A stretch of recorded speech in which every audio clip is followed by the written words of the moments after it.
ఓం గం గణపతియే నమః. శ్రోతలకు నమస్కారం. మన ఛానల్కు స్వాగతం. శ్రీ పద్మ మహాపురాణం సృష్టిఖండం 13వ భాగం. వ్రతములు మరియు స్నాన విధి. భీష్ముడు ఇలా పలికెను: అత్యాశ్చర్యకరము, రమ్యము, పాపనాశకము అయిన మధ్యమ పుష్కర కథను మీరు మరింత విస్తారముగా చెప్పవలేను.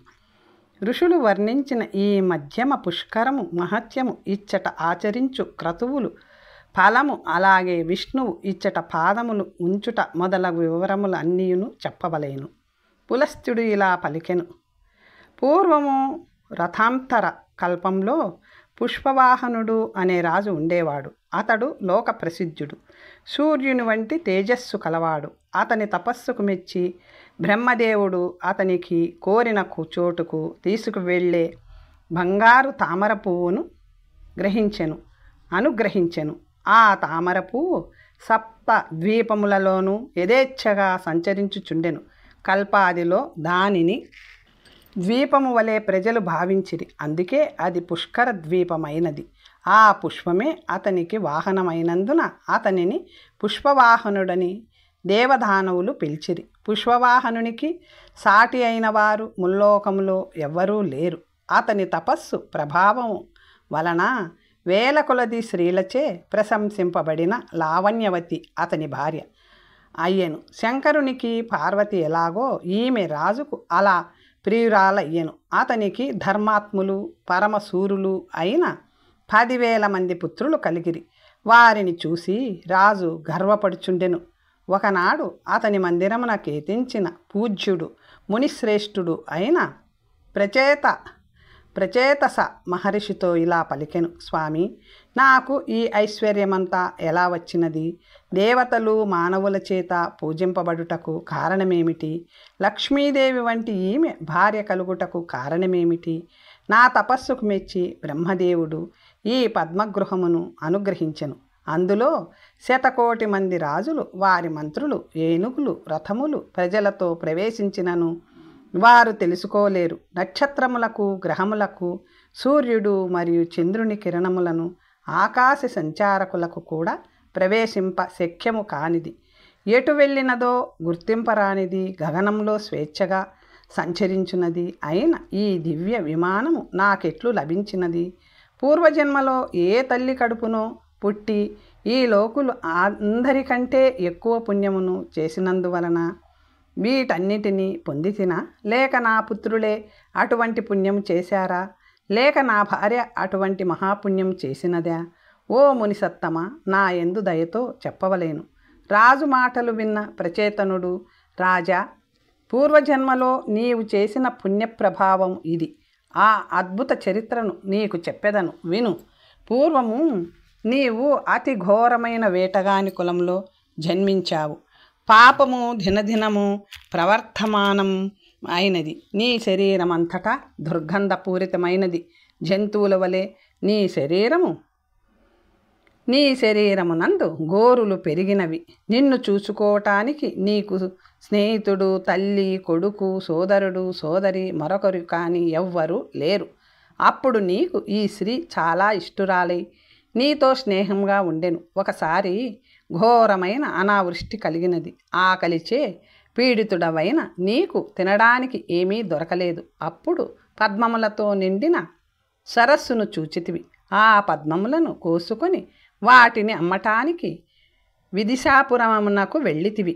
రోజంతా తిరిగినను వాటిని ఎవరు కొనకపోవడంతో నీవు అలసి ఆకలిచే పీడితుడవై భార్యతో సహా ఒక ఇంటి ముందు కూర్చున్నావు. ఆ రాత్రి నీవు ఒక మంగళధ్వనిని విన్నావు. అప్పుడు నీవు భార్యతో సహా ఆ శబ్దము వచ్చిన దిశకు వెళ్ళావు. అచ్చట విష్ణువు పూజామండలంను చూశావు. ఆ అనంగవతి అను వేశ్య ద్వాదశీ వ్రతమును చేయుచున్నది. బంగారముతో చేయబడిన విష్ణువు విగ్రహమును చక్కగా అలంకరించి పూజించెను. మాఘ ద్వాదశి నాడు లవణ పర్వతమును ఉపకరణలతో కూడిన శయ్యను గురువునకు సమర్పించెను. నీవు నీ భార్య అనంగవతిని చూసి ఇలా తలిచిరి: ఈ కమలములతో మనకేమి పని? వీటితో విష్ణువును అలంకరింతుము. ఈ విధముగా మీలో విష్ణు భక్తి జనించినది. అప్పుడు మీరు విష్ణువును లవణ పర్వతమును శయ్యను పూజించి కమలములతో శయ్యను అలంకరించితిరి. అది చూసిన అనంగవతి సంతోషించి 300 బస్తాల ధాన్యమును 3 పలముల బంగారమును ఇవ్వమని ఆజ్ఞాపించెను. సత్వగుణమును అవలంబించిన వారు ఆ దానమును స్వీకరించలేదు. అప్పుడు అనంగవతి మీ వారి కోసం భక్ష్య భోజ్య చోష్య లేహ్య పేయములతో కూడిన ఆహారమును ఇచ్చి వారిని అంటే మిమ్మల్ని తినమని చెప్పెను. వారు అంటే మీరు దానిని కూడా తినకుండా ఇలా పలికిరి, ఓ వరానన, దానిని రేపు తినేదము. మీ సాంగత్యము వలన మీతో పాటు మేము కూడా ఉపవాసముందుము. దాని వలన మాకు శుభమగును. మేము పుట్టినది మొదలు పాపిష్టులము. మీ సాంగత్యము వలన మీరు చేసిన వ్రతములలో మాకు కొంచెం ఫలము కలుగునుగాక. ఈ విధముగా వారు రాత్రంతయును జాగరణముండిరి. మరునాడు వేకువజామున గురువుకు లవణ పర్వతమును 1 గ్రామమును సువర్ణయుక్తమైన 12 ఆవులను వస్త్రాభరణములను బ్రాహ్మణులను దానమిచ్చెను. అంధులు దీనులు ఆప్తులు మిత్రులకు భోజనము పెట్టెను. తరువాత ఆ వ్యధ దంపతులను పూజించి పంపించెను. ఆ వ్యాధ దంపతులను పూజించి పంపించెను. వారిరువురే మీరిరువురు. ఓ రాజా, ఆనాడు మీరు ఇరువురు నారాయణుని పద్మముల రాశిచే పూజించుట వలన, లోభము లేకుండా తపస్సు చేయుట వలన బ్రహ్మదేవుడు ప్రసన్నుడై నీకీ విమానమును ఇచ్చెను. అందువలన నీవు ఈ పుష్కర విమానంలో నివసింపుము. సత్య సంకల్పంతో ద్వాదశీ వ్రతమును ఆచరించుము.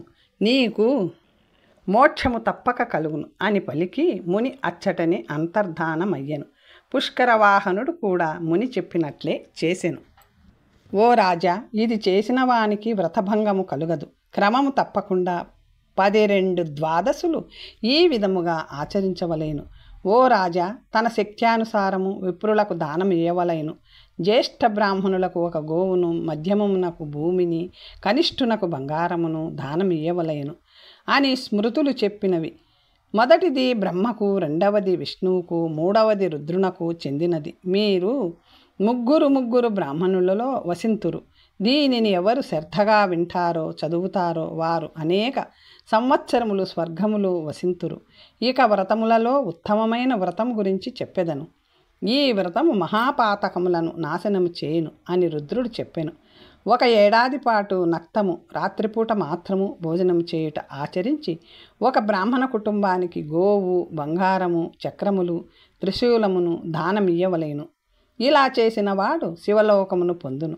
ఇది మాత్రమే మహాపాతకములను నాశనము చేసే వ్రతము. రోజుకొక్కసారి భోజనము చేసి ఎద్దుతో పాటు ఆవును దానమియ్యవలెను. వీలు కానిచో తిలాధేనువును కూడా దానమివ్వవచ్చును. ఇది మహాపాతకములను నాశనము చేసే రుద్రవ్రతము. సంవత్సర కాలము రోజు విడిచి రోజుకు నక్తము చేస్తూ సంవత్సరాంతంలో బంగారు కమలమును, పంచదార నింపిన పాత్రను, వృషభమును దానమిచ్చువాడు విష్ణులోకమును పొందును. దీనిని నీలావ్రతం అందురు. ఆషాఢమాసము మొదలుకొని 4 నెలల పాటు తైలాభ్యంగనమును విడవవలెను. బ్రాహ్మణునకు భోజనమును సమర్పించువాడు విష్ణులోకమును పొందును. ఇది జనులకు ప్రీతిని కలిగించుట వలన దీనిని ప్రీతి వ్రతం అందురు. చైత్రమాసంలో వసంత ఋతువులో పెరుగు, పాలు, నెయ్యి, పంచదార వదిలి బ్రాహ్మణ దంపతులను పూజించవలెను. గౌరీదేవి నా యందు ప్రసన్నురాలగును కాక అని పలికి రసముతో నింపిన పాత్రను, వస్త్రములను వారికి ఇయ్యవలెను. దేనినే గౌరీ వ్రతమందురు. ఈ వ్రతము వలన భవానీ లోకమును పొందును. పుష్యశుద్ధ త్రయోదశి నాడు నక్తము చేసి బంగారపు అశోక వృక్షముతో 10 అంగళముల పొడవున్న చెరుకుగడను, వస్త్రమును ప్రద్యుమ్నుడు ప్రసన్నుడగునుగాక అని పలికి బ్రాహ్మణునకు దానం ఇయ్యవలెను. ఇలా చేసిన పుష్యశుద్ధ త్రయోదశి నాడు నక్తం చేసి బంగారపు అశోక వృక్షముతో 10 అంగుళముల పొడవున్న చెరుకుగడను, వస్త్రమును ప్రద్యుమ్నుడు ప్రసన్నుడగునుగాక అని పలికి బ్రాహ్మణునకు దానమియ్యవలెను. ఇలా చేసిన వాని శోకము నశించి విష్ణులోకంలో కల్పకాలము పాటు ఉండును. దీనిని కామవ్రతం అందురు. ఇది శోకమును నాశనము చేయును. ఆషాఢం మొదలుకొని 4 నెలల కాలం పండ్లు తినకుండా కార్తీక పౌర్ణమి నాడు నెయ్యితో నింపిన బంగారు పాత్రను బెల్లమును బ్రాహ్మణునకు దానమిచ్చువాడు శివలోకమునకు వెళ్ళును. ఇదే శివవ్రతము. హేమంత శిశిర ఋతువులలో చలికాలంలో పువ్వులను వర్జించి శక్తానుసారము 3 బంగారు పుష్పములను కాల వేళలో శివుడు విష్ణువు నా యందు ప్రసన్నులగునుగాక అని పలికి బ్రాహ్మణునకు దానమిచ్చినచో ఉత్తమ పదమును పొందును. దీనిని సౌమ్యవ్రతం అందురు. పాల్గొన శుక్ల తృతీయ నుంచి 1 సంవత్సర కాలము ఉప్పును విడవవలెను.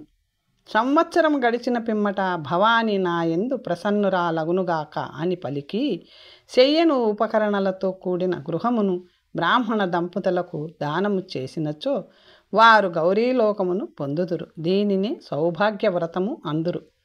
1 సంవత్సరము సంధ్యాకాలంలో మౌనవ్రతం ఆచరించి చివరలో నేతిని నింపిన పాత్రను పంచెపై పంచెను నువ్వులు గంట బ్రాహ్మణునకు దానమిచ్చినచో పునర్జన్మ లేని సారస్వత లోకమును పునర్జన లేని సారస్వత లోకములను పొందును. దీనిని సారస్వత వ్రతమందురు. దీనిని చేయుట వలన రూపము విద్యను పొందును. పంచమీ తిథి యందు లక్ష్మీదేవిని అర్చించి ఉపవాసముండి ఏడాది చివర దక్షిణగా బంగారు కమలమియ్యవలెను. అట్లు చేసిన వాడు విష్ణులోకమును పొందును. జన్మ జన్మలకును ఐశ్వర్యమును పొందును. లక్ష్మీవ్రతము సకల దుఃఖములను శోకములను నాశనము చేయును. శివుని ముందు విష్ణువు ముందు దేవాలయములో అలికి ముగ్గులు పెట్టి 6 మాసాలు పూజించి చివర గోవును జలకుంభమును దానమిచ్చినచో అతడు 10,000 సంవత్సరములు దీనినే ప్రభువై తరువాత శివలోకమును పొందును. దీనినే శివపురము అని అందురు. అది సకల కోరికలను తీర్చును. ఇది అయర్ధ్వతము సర్వకామ ప్రదము. మాశ్చర్యమును విడిచి ప్రతిరోజు రావి చెట్టును గంగను భాస్కరుని ఏకాగ్రచిత్తుడై నమస్కరించి సంవత్సర కాలము పాటు ఏకభుక్తం చేయవలెను. సంవత్సరాంతంలో బ్రాహ్మణ దంపతులను పూజించి 3 ఆవులను బంగారు వృక్షమును దానమియ్యవలెను. ఇలా చేయుట వలన అతనికి అశ్వమేధయాగము చేసిన ఫలమును పొందును. దీనిని కీర్తి వ్రతమందురు. ఇది ఐశ్వర్యమును కీర్తిని ఇచ్చును. హరిని గాని హరుని గాని నేతితో అభిషేకం చేసి పూలతో అక్షతలతో అర్చించి గోమయముతో మండలం అర్చించి ఏడాది చివర బంగారు కమలమును తిలాదేనువుతో గడిపి 8 అంగుళాల శూలముతో దానం ఇయ్యవలెను. ఇది చేసినచో శివలోకమందు పూజితుడగును. ఈ దానము చేయనప్పుడు సామవేదియగు విప్రుడు సామములను గానము చేయవలెను. ఈ వ్రతమే సామవ్రతమని ప్రసిద్ధము. నవమి నాడు ఏకభుక్తము చేసి తన శక్త్యానుసారము కన్యకు భోజనం పెట్టి బంగారము రవికెలు వస్త్రములు దానము చేయవలెను. అలాగే బంగారు సింహాసనమును దానము చేయవలెను. అట్లు చేసినవాడు శివపదమును చేరును. ఇలా చేసినవాడు అద్భుత జన్మలు రూపవంతుడై శత్రువుల చేతిలో అపరాజితుడు కాడు. మానవులకు ఆనందం కలిగించే ఈ వ్రతమును వీరవ్రతమందురు. చైత్రాది 4 మాసముల కాలము దయాగుణము కలవాడై జలమును దానము చేయవలెను. వ్రతము చివరలో అన్నము మాణిక్యము వస్త్రము తిలపాత్ర బంగారమును బ్రాహ్మణునకు ఇయ్యవలెను. దీని వలన కల్పకాలము బ్రహ్మలోకములో ఉండి కల్పాంతములో ఐశ్వర్యవంతుడై జన్మించును. ఈ వ్రతమునే ఆనంద వ్రతం అందురు. శంకరునికి సంవత్సర కాలం పాటు పంచామృతముతో అభిషేకము చేసి సంవత్సరాంతంలో పంచామృతములతో గోవును బ్రాహ్మణునకు దానమియ్యవలెను. ఇలా చేసినవాడు శంకరుని పదమును పొందును. కల్పాంతములో రాజగును. ఈ వ్రతమును ధృతి వ్రతం అందురు. ఏడాది కాలం పాటు మాంసాహారము త్యాజించి వ్రతము సమాప్తమైన పిదప సంవత్సరము తరువాత గోవును బంగారు జింకను దానము చేసినచో అశ్వమేధయాగము చేసిన ఫలమును పొందును. ఈ వ్రతము చేసినవాడు కల్పాంతములో రాజగును. ఈ వ్రతమునే అహింసా వ్రతమందురు. వేకువజామున నిద్రలేచి స్నానం చేసి బ్రాహ్మణ దంపతులను పూజించవలెను. వారికి భోజనం పెట్టి శక్త్యానుసారము పూలు, వస్త్రములు, బంగారము వారికి సమర్పించవలెను. అటువంటి వాడు కల్పకాలం పాటు సూర్యలోకంలో వసించును. దీనినే సూర్యవ్రతం అందురు. ఆషాఢము మొదలు 4 నెలల పాటు ఉదయాన్ని స్నానము చేయవలెను. కార్తీక మాసంలో కార్తీక పౌర్ణమి అని కొందరు చెప్పుదురు. బ్రాహ్మణునికి భోజనం పెట్టి గోవును దానం ఇయ్యవలెను. అలా చేసినవాడు విష్ణులోకమును పొందును. దీనిని వైష్ణవ వ్రతం అందురు. ఒక ఆయనము నుంచి మరొక ఆయనము వరకు పువ్వులు, నెయ్యిని విడవవలెను. చివరలో పువ్వులు, అన్నము, ఘృత, ధేనువును బ్రాహ్మణునకు సమర్పించవలెను. అలా చేసినవాడు శివపదమును పొందును. ఈ వ్రతము శీలము, మంచి ఆరోగ్యము కలిగించును. దీనిని శీలవ్రతం అందురు. ఎవరైతే ప్రతి నెల 15వ రోజున పౌర్ణమి నాడు పాలను మాత్రమే ఆహారముగా సంవత్సర కాలం స్వీకరించి సంవత్సరాంతంలో శార్ధమునిచ్చి పాలిచ్చే 5 గోవులను, ఎర్రని వస్త్రములను, నీటితో నింపిన కుంభమును దానమిచ్చినచో అతడు విష్ణుపదమును పొందును. ఈ వ్రతమును వ్రతమందురు. సంధ్యాకాలంలో దీపప్రదానము చేసి నెయ్యిని, నూనెను వర్జించవలెను. ఈ విధముగా సంవత్సర కాలం గడిచిన పిమ్మట బంగారు దీపమును, చక్రమును, శూలమును, బంగారమును, యుగ్మమును అంటే పంచె, పైపంచ బ్రాహ్మణునకు దానమియ్యవలెను. అటువంటి వాడు తేజోవంతుడై రుద్రలోకమును పొందును. దీనిని దీప్తి వ్రతం అందురు. కార్తీకాది తృతీయ ఎందు గోమూత్రమును, యవకములే బార్లీ చేసిన పదార్థములను రాత్రిపూట తింటూ గడపవలేను. ఈ విధముగా సంవత్సర కాలము గడిచిన పిమ్మట ఒక ఆవును బ్రాహ్మణునకు దానం ఇయ్యవలెను. అటువంటి వాడు కల్పకాలము గౌరీలోకంలో ఉండును. ఆ తరువాత భూమిపై రాజగును. ఈ వ్రతము సదా కళ్యాణమును కలిగించును. ఈ వ్రతముని రుద్రవ్రతం అందురు. 4 నెలల పాటు గంధ లేపనమును వదిలి సుక్తి, ఒక ద్రవ్యము, గంధము, అక్షతలు, తెల్లని వస్త్రములను బ్రాహ్మణునకు దానమియ్యవలెను. అలా చేసినవాడు వరుణలోకమును పొందును. ఈ వ్రతమునే దృఢవ్రతమందురు. వైశాఖ మాసములో పువ్వులు మరియు ఉప్పును వదలవలెను. బ్రాహ్మణునకు గోవును దానమియ్యవలెను. అటువంటి వాడు కల్పకాలము విష్ణుపదమును పొందును. పిదప భూమిపై రాజగును. ఈ వ్రతము కోరిన కోరికలను తీర్చును, కీర్తిని ప్రసాదించును. ఈ వ్రతముని శాంతి వ్రతం అందురు. బంగారంతో బ్రహ్మాండమును చేయించి దానిని నువ్వుల రాశితో, నెయ్యితో దానమిచ్చి బ్రాహ్మణుని సంతృప్తిపరిచి బ్రాహ్మణ దంపతులను పూలతోనూ, వస్త్రములతోనూ, ఆభరణములతోనూ పూజించి యథాశక్తిగా కనీసం 3 ఫలముల కంటే ఎక్కువగా బంగారమును దానమిచ్చి విశ్వాత్మ ప్రీతి చెందునుగాక అని చెప్పవలేను. అటువంటి వాడు పరబ్రహ్మ పొందును, మోక్షమును పొందును. దీనిని బ్రహ్మవ్రతం అందురు. ఒక రోజంతా పాలనే ఆహారముగా స్వీకరించి గర్భము ధరించిన ఆవును బ్రాహ్మణునకు దానమిచ్చినచో అతడు ఉత్తమ గతిని పొందును. ఈ వ్రతము చేసిన వానికి పునర్జన్మ దుర్లభం. ఈ వ్రతమునే సువ్రతము అందురు. 3 రోజుల పాటు పాలనే ఆహారముగా తీసుకుంటూ పయోవ్రతమును చేయవలేను. పిదప తన శక్త్యానుసారము ఒక వస్త్రము, కనీసం ఒక ఫలము, బంగారముతో కల్పవృక్షమును నిర్మించి బియ్యంతో దానమిచ్చువాడు బ్రహ్మపదమును పొందును. 3 రోజుల పాటు పాలనే ఆహారముగా తీసుకుంటూ పయోవ్రతమును చేయవలేను. పిదప తన శక్త్యానుసారము ఒక ప్రస్థము, కనీసం ఒక ఫలము, బంగారంతో కల్పవృక్షమును నిర్మించి బియ్యముతో దానమిచ్చువాడు బ్రహ్మపదమును పొందును. దీనిని భీమవ్రతమని అందురు. 1 రోజుల పాటు ఉపవాసం చేసి అందమైన గోవును దానం చేసినచో అతడు విష్ణుపదమును పొందును. దీనిని భీమవ్రతం అందురు.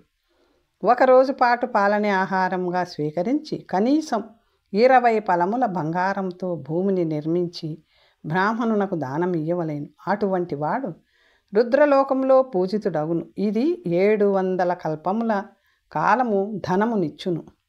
ఎవరైతే మాఘమాసంలో కానీ చైత్రమాసంలో కానీ బెల్లంతో చేసిన ధేనువును బ్రాహ్మణులకు దానమిచ్చెదరో వారు గౌరీలోకంలో పూజితులగుదురు. ఈ వ్రతము గొప్ప ఆనందమునిచ్చును. ఈ మహావ్రతముని గూఢావ్రతం అందురు.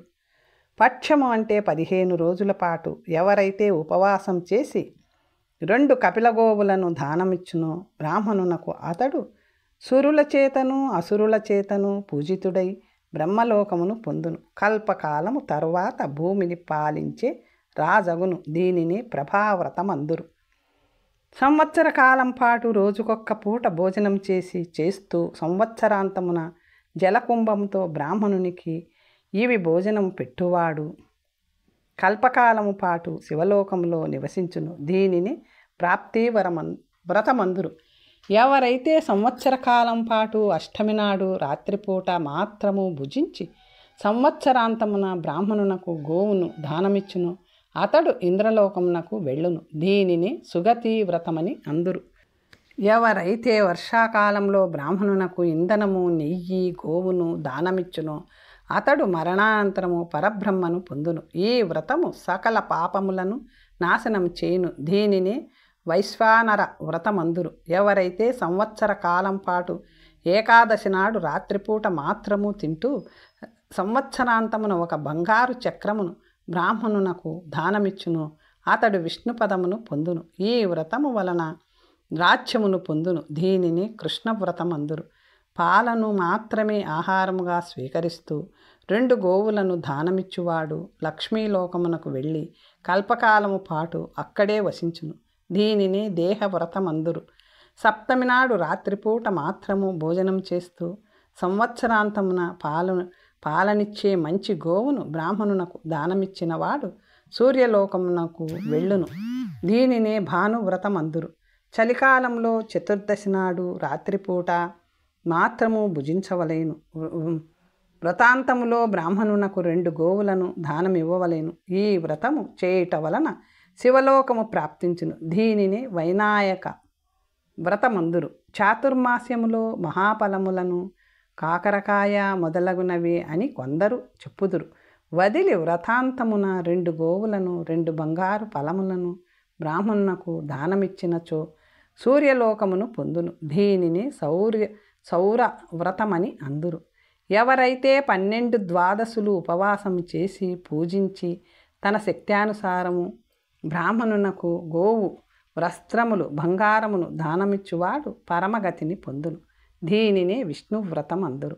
ఎవరైతే సంవత్సర కాలము పాటు చతుర్దశి నాడు రాత్రిపూట మాత్రము భుజించుచు సంవత్సరాంతమున 2 గోవులను బ్రాహ్మణునకు దానమిచ్చునో అతడు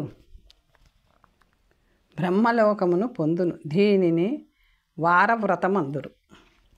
కాశీకి వెళ్ళినప్పుడు పాలనిచ్చే మంచి ఆవును బ్రాహ్మణునకు దానమిచ్చువాడు కల్పకాలము పాటు ఇంద్రలోకంలో వసించును. దీనిని మంత్రవ్రతమందురు. ఎవరైతే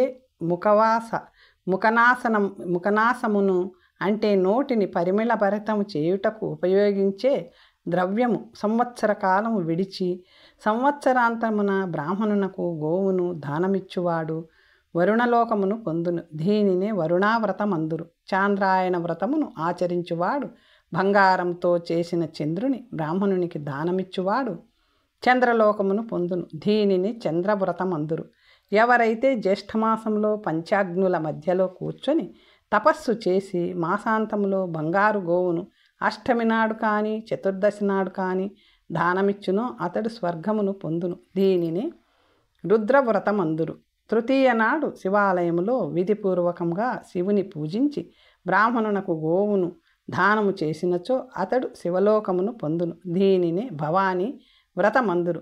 మాఘమాసంలో రాత్రి తడిబట్టలు ధరించి సప్తమి నాడు బ్రాహ్మణునకు గోవును దానము చేసినచో అతడు 1000 కల్పముల కాలము స్వర్గములో నివసించి భూమిపై రాజుగా జన్మించును. దీనిని పవన వ్రతమందురు. 3 రోజుల పాటు ఉపవాసం చేసి పాల్గొన మాసంలో శుభకరమైన భవనమును బ్రాహ్మణునకు దానమిచ్చువాడు ఆదిత్యలోకమును పొందును. దీనిని ధామవ్రతమందురు. ఎవరైతే ఉపవాసం చేసి బ్రాహ్మణ దంపతులను పూజించి నగలను దానమిచ్చునో అతడు మోక్షమును పొందును. దీనిని మోక్షవ్రతమందురు. శుక్ల విదేనాడు ఉప్పు నింపిన పాత్రను మరియు గోవును చంద్రుని ప్రీత్యర్థం సమర్పించువాడు శివలోకమును పొందును. అలాగే కంచుపాత్రను, వస్త్రమును, దక్షిణతో పాటు గోవును వ్రతాంతంలో దానమిచ్చువాడు శివలోకమును పొందును. కల్పాంతంలో రాజాదిరాజగును. దీనిని సోమవ్రతమందురు. ఎవరైతే పాడ్యమి నాడు ఏకభుక్తం చేస్తూ వ్రతాంతములో పండ్లను దానమిచ్చువాడు వైశ్వానర పదమును పొందును. దీనిని శిఖివ్రతమని అందురు. కనీసం 2 ఫలములు బంగారముతో గుర్రములను రథమును చేయించి ఉపవాసము చేసి దానిని బ్రాహ్మణునకు దానమిచ్చువాడు 100 కల్పముల కాలము స్వర్గమును పొందును. ఆ తరువాత రాజరాజై భూమిని పాలించును. దీనిని అశ్వవ్రతమని అందురు. అలాగే 2 ఏనుగులతో కూడి బంగారు రథమును ఎవరైతే బ్రాహ్మణునకు దానము చేయుదురో వారు సత్యలోకములో 1000 కల్పముల కాలము నివసింతురు. ఆ తరువాత తిరిగి భూలోకంలో రాజుగా జన్మింతురు. దీనినే కరివ్రతమని అందురు. దశమి నాడు ఏకభుక్తము చేసి వ్రతానంతరము 10 గోవులను మరియు బంగారు దీపమును దానమిచ్చువాడు బ్రహ్మాండమునకు అధిపతి అగును. సమస్త పాపములను నశింపచేయు ఈ వ్రతమును విశ్వవ్రతమని అందురు. దానములన్నింటిలో శ్రేష్టమైనది కన్యాదానం. ఎవరైతే తన పుత్రికను కార్తీక మాసంలో పుష్కరములో దానము ఇచ్చునో, వివాహం చేయునో అతనికి 21 రెట్లు అధిక పుణ్యమును పొంది బ్రహ్మలోకమునకు వెళ్ళును. విప్రులకు ముఖ్యముగా పౌర్ణమి నాడు విధి విధానముగా దానమిచ్చు వారికి అక్షయలోకము కలుగును. ప్రళయకాలము వరకు అక్కడే నివసించును. ఈ వ్రతమును ఎవరు చెప్పుదురో వినదరో వారు గంధర్వాధిపతులై మన్వంతర కాలమందు ఈ వ్రతముని షష్ఠీ వ్రతమని అందురు. దశమి నాడు ఏకభుక్తం చేసి వ్రతానంతరము 10 గోవులను మరియు బంగారు దీపమును దానమిచ్చువాడు బ్రహ్మాండమునకు అధిపతి అగును. సమస్త పాపములను నశింపచేయు ఈ వ్రతమును విశ్వవ్రతమని అందురు. దానములన్నింటిలో శ్రేష్టమైనది కన్యాదానం. ఎవరైతే తన పుత్రికను కార్తీక మాసంలో పుష్కరములో దానమిచ్చునో, వివాహం చేయునో అతనికి 21 రెట్లు అధిక పుణ్యమును పొంది బ్రహ్మలోకమునకు వెళ్ళును. విప్రులకు ముఖ్యముగా పౌర్ణమి నాడు విధి విధానముగా దానమిచ్చు వారికి అక్షయలోకం కలుగును. ప్రళయకాలం వరకు అక్కడే నివసించును. ఈ వ్రతమును ఎవరు చెప్పుదురో వినదరో వారు గంధర్వాధిపతులై మన్వంతర కాలమందు ఈ వ్రతముని షష్ఠీ వ్రతమని అందురు. ఓ భీష్మ, మానవులకు పుణ్యమును కలిగించు వ్రతములను నీకు ఇంతవరకు చెప్పితిని. ఇప్పుడు నీకు వినవలెనన్న కోరిక ఉన్నచో బ్రాహ్మణునకు ఆవశ్యకమైన ధర్మములను తెలిపెదము. తన నామము గోత్రము చెప్పి పుష్పాదులు సమర్పించి మొదట సవ్యముగాను తరువాత అపసవ్యముగాను జంధ్యమును ధరించి 3 సార్లు ప్రదక్షిణ చేయవలేను. తండ్రికి చేసినట్లే తల్లికి కూడా దర్భలను చేత ధరించి శార్ధం చేయవలేను. బుద్ధిమంతుడు శార్ధములందు మొదట దీపము వెలిగించి తరువాత పుష్పములతో పూజించవలేను. ఆ తరువాత ఆచమనం చేసి ఒక్కొక్కరికి తర్పణమును చేయవలేను. తరువాత పుష్పాక్షతల, ఆ తరువాత తిలలతో నామగోత్రములను చెప్పి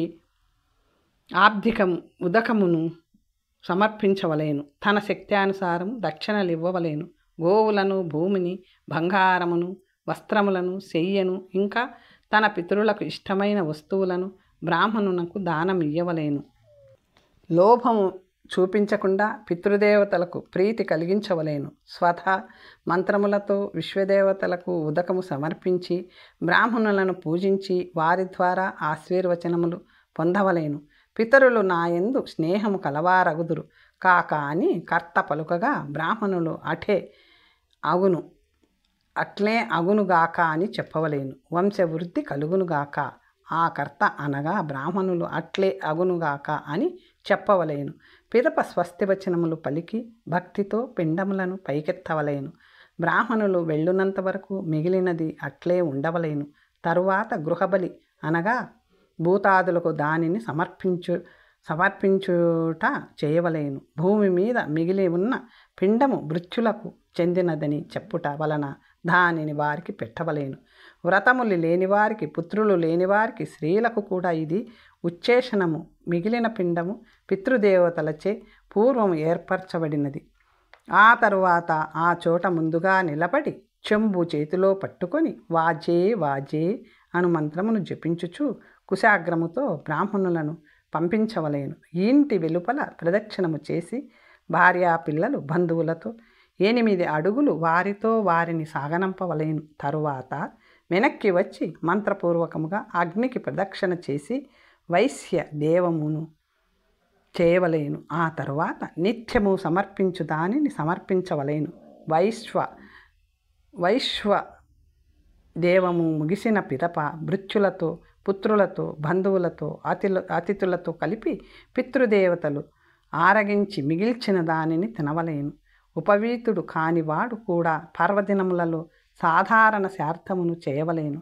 భార్య దగ్గర లేనివాడు ప్రయాణంలో నున్నవాడు శూద్రుడు కూడా భక్తితో విధానముగా శార్థము తప్పక చేయవలేను. ఇక 3వది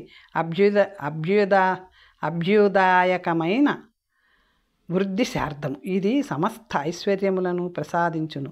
ఉత్సవమునందు, ఆనందమునందు, సంస్కారమునందు, యజ్ఞములందు, వివాహాది మంగళ కార్యములందు ఈ వృద్ధి శార్థమును ఆచరించవలేను. మొదట తల్లులను, తరువాత తండ్రులను, ఆ తరువాత మాతామహులను, అటు పిదప విశ్వదేవులను ప్రదక్షిణతో పూజించి పెరుగు, అక్షతలు, పండ్లు, ఉదకమును సమర్పించవలేను.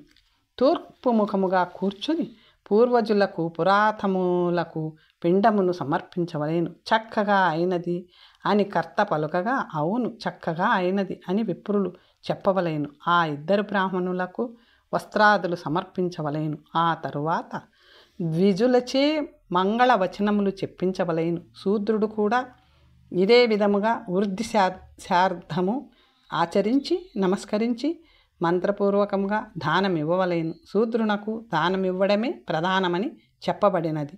అతడికి దానము చేత సర్వకామములు సిద్ధించును.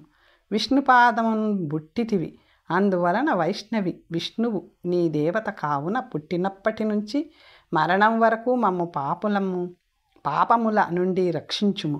3.5 కోట్ల తీర్థములు భూమిపై నా ఆకాశమందంతరిక్షమున గలవని వాయుదేవుడు చెప్పెను.